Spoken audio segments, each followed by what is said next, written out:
Start. আচ্ছা, আজকে যে টপিকটা নিয়ে আমরা বলবো সেটা বাবা মাদের অনেকেরই চিন্তার বিষয় থাকে, সেটা হচ্ছে বাচ্চাদের ডেভেলপমেন্টাল মাইলস্টোন। বাচ্চারা কখন ঘাড় শক্ত হয়, কখন বসতে পারে, কখন হামাগুড়ি দেয়, কখন ধরে দাঁড়ায়, কখন হাত ছেড়ে চলতে পারে বা কখন দৌড়াতে পারে।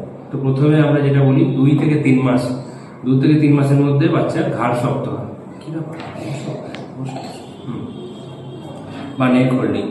তারপরে কি নেক্সট মাইলস্টোন কি, মোটামুটি sitting with support 5 months around হয়। এর হচ্ছে 5 মান্থস টু 6 মান্থস এজ আছে, 5 মাস 15 দিন মোটামুটি সিটিং উইথ সাপোর্ট চলে এসছে, ঠিক আছে। এরপরে যেটা হবে কি sitting without support, within 6 to 7 months sitting without support. তখন কি হবে, ও হাত ছেড়ে বসতে পারবে, ঠিক আছে। অনেক সময় পাস ফেরা বা আমরা জিজ্ঞেস করি যে কবে পাস ফিরবে, সেটা হচ্ছে around 5 to 6 months role over, যেটা, ঠিক আছে। তারপরে বলি কি, তারপরে হচ্ছে হামাগুড়ি দেওয়া।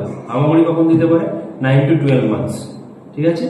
10 মান্থস থেকে কি হবে, ধরে দাঁড়াতে পারবে। 10 থেকে 12 মাস, 12 মাসের পরে হাত ছেড়ে দাঁড়াবে, ঠিক আছে। 12 মাসের পরে হাত ছেড়ে দাঁড়াবে। এবার কি হবে, মোটামুটি 14 থেকে 15 মাসে হাত ছেড়ে চলতে পারে।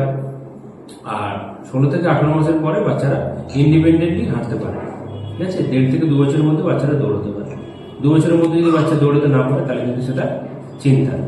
আর 18 মাসের মধ্যে যদি কোনো মিনিংফুল ওয়ার্ড না বলতে পারে, তোর মাও বলতে পারছে না, বাবা বলতে পারছে না, খাবো দাও এগুলো বলতে পারছে না, তাহলে কিন্তু সেটা কিন্তু চিন্তা, ঠিক আছে। বাচ্চাদের মাইলস্টোন নিয়ে অনেকে টেনশন করে, এর মাইলস্টোন একদম ঠিক আছে, এর অ্যারাউন্ড 5.5 মান্থস ও কিন্তু সিটিং উইথ সাপোর্ট আছে। এই সামনে হাত ঝুঁকিয়ে দিলে ট্রাইপডে বসে যাচ্ছে, একটু বসে যাও তো, আর একটু এই হ্যাঁ টাটা করে দাও, টাটা, ওই টাটা টাটা টাটা।